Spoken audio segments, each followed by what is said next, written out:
नमस्कार। Aryan drugs case में Prabhakar cell एक बहुत ही इंपॉर्टेंट नाम है और प्रभाकर सेल ने ऐसा खुलासा कर दिया है जिसको सुन करके आप भी दंग रह जाएंगे। लेकिन ये प्रभाकर सेल कौन है, मैं आपको इस वीडियो में पूरा डिटेल्स बताने वाला हूं। पूरा मिस्ट्री आज आपको सुलझा करके रख दूंगा कि ये प्रभाकर सेल कौन है और किस तरीके से आरोप लगा रहा और शाहरुख खान की क्या मुसीबतें बढ़ने वाली है प्रभाकर सेल के बयान से। सबसे पहले आपको यह भी बता दूं कि कुछ दिन पहले शाहरुख खान दिल्ली एयरपोर्ट पे पाए जाते हैं। एक मिस्ट्री मुलाकात, आखिर वो किससे मिस्ट्री मुलाकात कर रहे थे, आखिर दिल्ली वो किनसे मिलने गए थे, क्या अपने बेटे को बचाने के चक्कर में शाहरुख खान भी जेल की रोटियां तोड़ेंगे? इस तरह की चीजें पूरी तरीके से सोशल मीडिया पे आ रही है। लेकिन दिल्ली जाने के बाद यहां पर जो खबरें आई वो ये आई कि वो पूरा तरीके से दिल्ली इसलिए कुछ मैनेज करने की बात हो रही है, लेकिन इस बात में क्या पुष्टि है, क्या सत्यता है, वो नहीं आई। लेकिन स्टार्टिंग से ही आप जानते होंगे कि प्रभाकर सेल एक ऐसा नाम जो मैं आपको आगे बताने वाला हूं, जो पूरा गुत्थी इस मिस्ट्री का सुलझा करके रख देगा। वसूली कांड का पूरा एंगल ये पूरी तरीके से बदल करके रख दिया ये इंसान। यानी ये case Cordelia cruise drugs case party से चली थी और पूरा वसूली एंगल आ गया। यानी 50 लाख रुपए शाहरुख खान क्या उन्होंने दिया था अपने बेटे को बचाने के लिए? ये सारी चीजें अब सवाल पूरी तरीके से खड़ा हो रहा है। अब एनसीबी की एसआईटी टीम पूरी तरीके से सीरियस हो चुकी है और एनसीबी की एसआईटी टीम जो है वो मैं आपको बता दूं कि प्रभाकर सेल से 10 घंटे कल पूछताछ करी थी और आज भी पूछताछ करेगी। लेकिन इन सब चीज के बीच में मैं आपको चिकी पांडे का भी खुलासा करने वाला हूं कि इसमें चिकी पांडे का कितना ज्यादा इंपॉर्टेंट रोल है। क्यों Mumbai police special investigation team ने इनको समन करी है, ये चिकी पांडे किस पर्पस से समन किए गए हैं, मैं ही इस वीडियो में आपको इनके बारे में खुलासा करने वाला हूं फर्स्ट टाइम, क्योंकि अभी भी ये किसी भी न्यूज चैनल पे ब्रेक नहीं हुआ है। लेकिन उससे पहले आपको यह भी बता दूं कि आज जिस तरीके से एनसीबी डीडीजी जो कि ज्ञानेश्वर सिंह हैं वो पूरी तरीके से एक्टिव हो चुके हैं, जहां पे ये पैसे का वसूली का लेन देन हुआ था लोअर परेल में, वहां पे एनसीबी के डीडीजी ज्ञानेश्वर सिंह पहुंचते हैं और वहां पे पूरी तरीके से सीन को रिक्रिएट किया जाता है। यानी कि आप समझ लीजिए कि किस तरीके से सीन को रिक्रिएट करके पूरा एंगल समझने की कोशिश करी जा रही है। इसमें बहुत सारा एंगल निकल करके सामने आया है, जिसमें कि वसूली कांड, गवाह को भटकाने का पूरा मामला समझ में आ रहा। यानी एनसीबी के डीडीजी हेड संजय सिंह भी पूरी एक्टिव दिख रहे हैं। कॉर्डेलिया क्रूज ड्रग्स पार्टी जहां पे हुई थी वहां पे ये तो सीन को रिक्रिएट ही करने चले गए। लेकिन अब जो सबसे बड़ा खुलासा मैं आपको करने वाला हूं इस वीडियो में प्रभाकर सेल को लेकर के, इन्होंने ये आरोप लगाया था। पहले ये चीज को आप समझ लीजिए कि प्रभाकर सेल है कौन। प्रभाकर सेल जो है वो केपी गोसावी का बॉडीगार्ड है। इसने ये आरोप लगाया था कि केपी गोसावी जो है वो फिरौती मांगता है शाहरुख खान के मैनेजर पूजा डडलानी से और 25 करोड़ रुपए आर्यन खान को छोड़ाने के लिए ये मांगता है, ये डील करता है। और ये प्रभाकर सेल ने पूरी तरीके से ये खुलासा करके रख दिया था। और यहां पे इन्होंने ये भी बताया कि यहां पे जो 25 करोड़ के डील की बात हो रही थी उसमें सैम डिसूजा और केपी गोसावी भी शामिल थे, ऐसा प्रभाकर सेल का आरोप है। आगे उन्होंने यह भी कहा कि ये लोअर परेल में जाते हैं और वहां पे ब्लू मर्सिडीज में ये शाहरुख खान की मैनेजर पूजा डडलानी भी होती हैं साथ में। और वहां पे इन्होंने ये भी कहा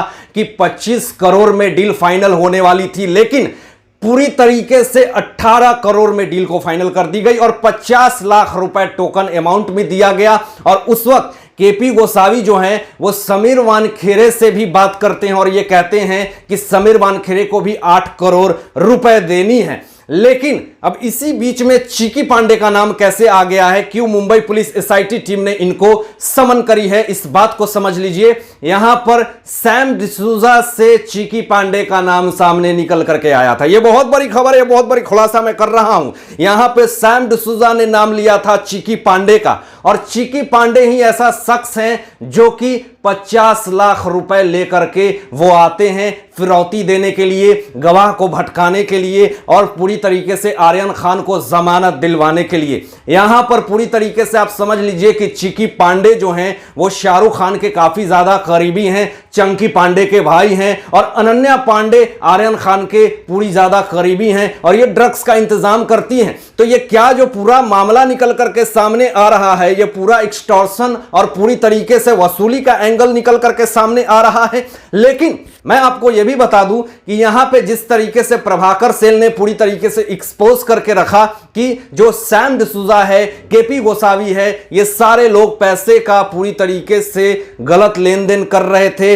वहां पे पूरी तरीके से गवाह का भटकाने का काम चल रहा था और जिस तरीके से विजिलेंस टीम अपनी जांच जो पूरी जोर शोर से कर रही है, ऐसे सिचुएशन में समीर वानखेड़े जी के ऊपर भी पूरी तरीके से एसआईटी टीम गठित हो गई है। लेकिन मैं आपको यह भी बता दूं कि समीर वानखेड़े जी पे एसआईटी टीम गठन तो हुई है, लेकिन इस बात को समझिएगा कि अगर उनको इस केस में गलत वो होते तो अभी तक उनको इस केस से पूरी तरीके से हटा दिया गया होता। हालांकि पूछताछ जो चल रही है उसमें कुछ भी खुलासा नहीं हुआ, कोई भी ऐसा सबूत नहीं मिला है जिसमें कि समीर वानखेड़े जी ने ऐसा नाम सामने आया हो जिसमें कि 50 लाख रुपए इन्होंने फिरौती ली हो। हालांकि सैम डिसूजा ने तो यह भी खुलासा करके रख दिया था कि जो पैसे 50 लाख रुपए दिए गए थे, जब पूजा डडलानी को और उनके मैनेजर को जो शक हो जाता है कि ऐसा कुछ भी नहीं है तो वो पैसे लौटा दिया जाता है। लेकिन इससे बड़ी और बड़ी खबर मैं आपको बता रहा हूं कि एनसीबी के डीडीजी ज्ञानेश्वर सिंह जो हैं वो लोअर परेल में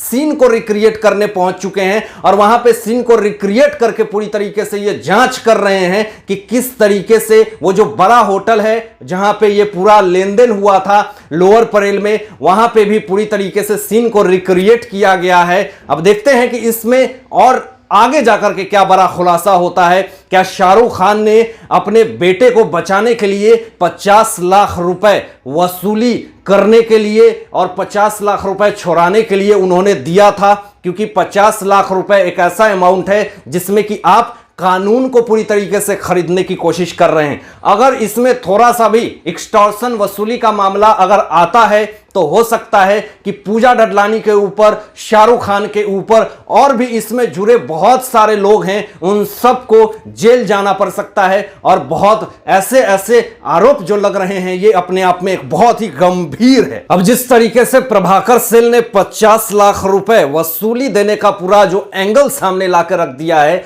अगर ये बात सही होती है तो अब इस बात को समझने की कोशिश कीजिएगा कि यहां पे अब नवाब मलिक जिस तरीके से फुदक रहे थे, जिस तरीके से प्रेस कॉन्फ्रेंस में आकर के बड़ी बड़ी डिंगे हाँक रहे थे, अब क्या उनको बोलना नहीं चाहिए? क्योंकि अब यहां पे प्रभाकर सेल जो बात कह रहा है, यहां तो ये पूरा मामला जो है वो दिखने से तो लगता है कि 50 लाख रुपए की लेन देन हुई है। नहीं तो क्या आपको लगता है कि अब पूजा डडलानी को समन करने पे तबीयत खराब का बहाना, चिकी पांडे को समन करने पे तबीयत खराब का बहाना, आर्यन खान को समन करने पे तबीयत खराब करने का बहाना, लेकिन प्रभाकर सेल को अगर समन करी जाती है तो वो एनसीबी के सामने बैठ करके पूरा काला चिट्ठा खोल रहे हैं। देखते हैं कि आगे और क्या क्या बड़ा खुलासा होता है। मैं जरूर आप लोगों के बीच में ला करके रखूंगा। तब तक बने रहिए इस चैनल पे और लेटेस्ट अपडेट पाने के लिए इस चैनल को सब्सक्राइब करके बेल आइकन प्रेस कर दीजिएगा और अपना ध्यान रखिएगा। Thanks for watching my video.